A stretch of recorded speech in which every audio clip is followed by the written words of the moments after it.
Welcome back to the channel. Today, we're starting Chapter 1 of your IGCSE Biology syllabus. How do scientists know something is alive? Easy.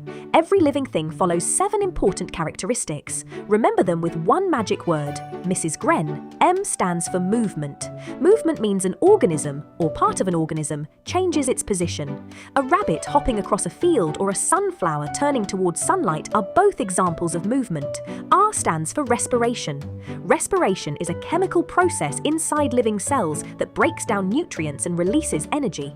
Every living thing needs this energy to carry out life processes and stay alive. S stands for sensitivity. Living things can detect changes in their surroundings and respond to them. For example, when you touch something hot, you quickly pull your hand away.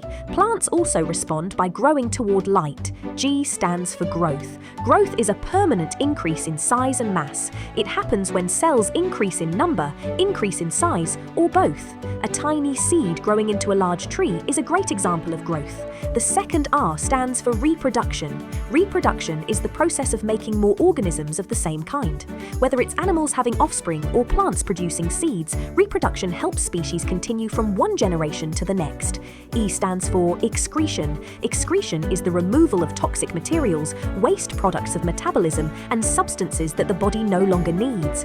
This helps organisms stay healthy and maintain a stable internal environment. N stands for nutrition. Nutrition is the process of taking in materials needed for energy, growth, and development.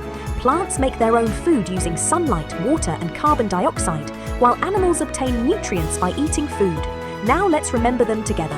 M for movement, R for respiration, S for sensitivity, G for growth, R for reproduction, E for excretion, N for nutrition. Here's an important exam tip. If you're asked how scientists identify living organisms, simply remember Mrs. Gren. Any organism that carries out these 7 life processes is considered a living organism. Happy studying. See you in the next biology lesson.